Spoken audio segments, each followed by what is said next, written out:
Chigirtka va chumoli. Bir bor ekan, bir yo'q ekan. Yoz fasli, avgust oyi. Quyosh eng taftli nurlari bilan yer yuzini isitardi. Hamma salqin joylarda dam olar, issiqdan qochishga harakat qilardi. Chigirtka qo'shiq aytishni juda yaxshi ko'rardi. Har kunini dangasalik bilan o'tkazardi. Bu chigirtkaning chumoli qo'shnisi ham bor edi. Chumoli juda ishchan edi, kecha-yu kunduz tinmay mehnat qilar edi.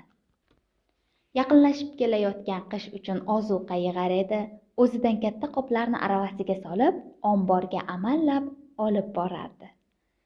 Chigirtka chumoliga: "Chumoli, kel biroz dam ol, senga chiroyli qo'shiq aytib beraman", debdi.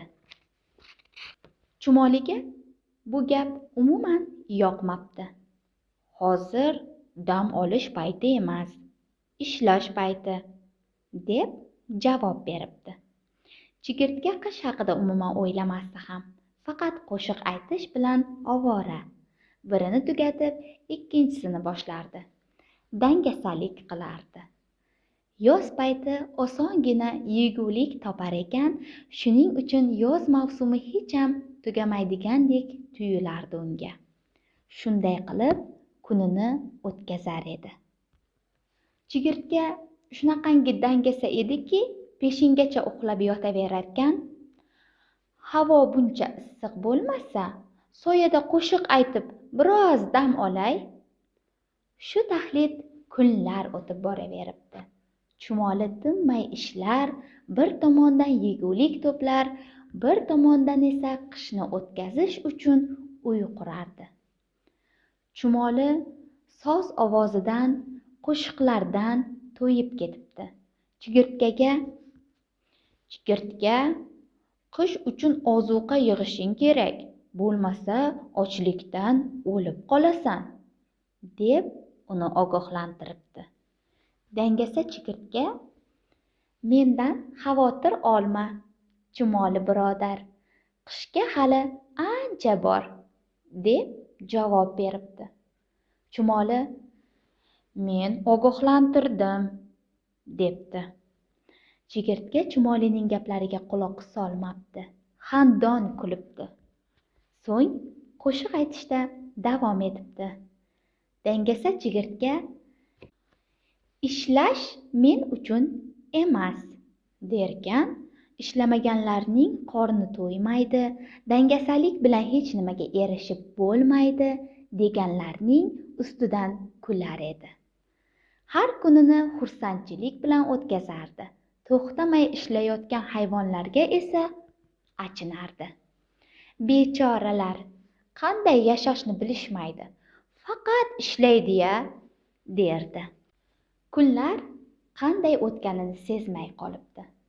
Qarasa, qish ham kelibdi. O'rmonning hamma yog'i oppoq qorga burkanibdi. Hamma sovuqdan qochib, uy-uyiga tarqalibdi. Chigirtkaning esa na yoqishga o'tini va na yeyishga narsasi bor edi. Shkaflariga qarabdi, hech narsa topa olmabdi.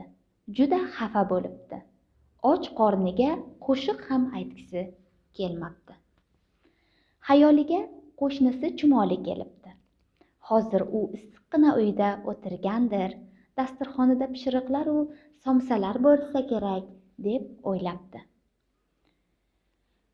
"Men chumoliga o'xshab ishlasam bo'lar ekan, dangasalik qilmay, uyimga yegulik yig'sam bo'lar ekan, shunda och qolmasdim", debdi.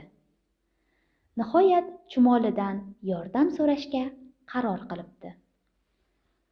"Chumoli birodar, qornim juda och, menga biroz yegulik bera olasanmi?"